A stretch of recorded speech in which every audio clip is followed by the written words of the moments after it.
muntu analengedwa chifukwa cha chisomo chanu, mwachimwemwe chanu munamupanga.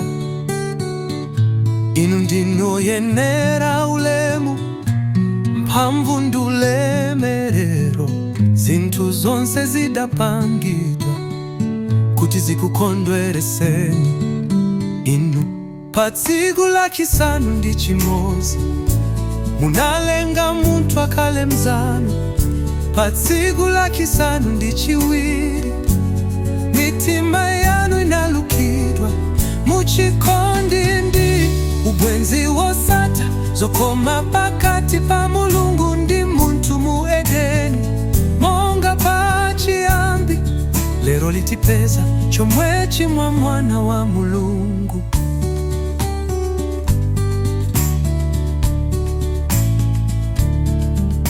Tidalengedwa kuti tikakhale nanu pafupi, monga Abrahamu mzanu wodalirika pa dziko.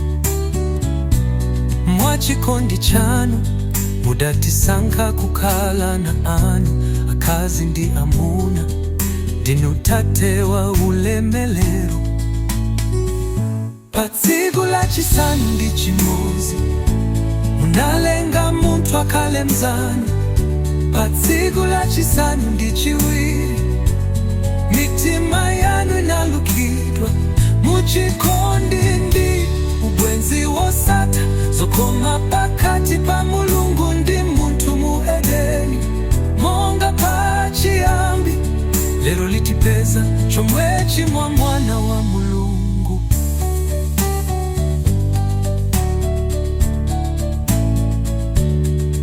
Mumadzachezera munthu mbemu wopambana,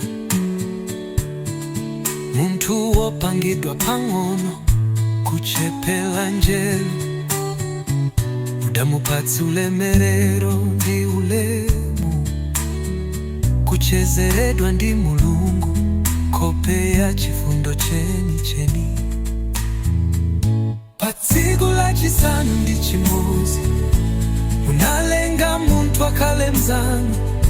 Pa tsiku lachisanu ndi chiwiri mitima yanu inalukidwa muchikondi ndi ubwenzi wosatha, zokoma pakati pa Mulungu ndi munthu mu Edeni.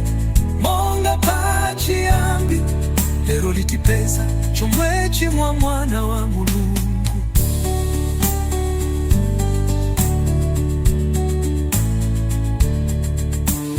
Mitima mwathu muli chilakolako chosatha, phindi yanji tidzamuona Mulungu wathu. Monga njati kufuna madzi, mitima yathu ikulipira. Tifuna inu Mbuye, moyo wathu uli mwa inu. Pa tsiku lachisanu ndi chimodzi munalenga munthu akhale mzanu. Pa tsiku lachisanu ndi chiwiri mitima yanu inalukidwa muchikondi ndi ubwenzi wosatha, zokoma pakati pa Mulungu ndi munthu mu Edeni. Monga pachiyambi lero litipeza chomwechi mwa Mwana wa Mulungu.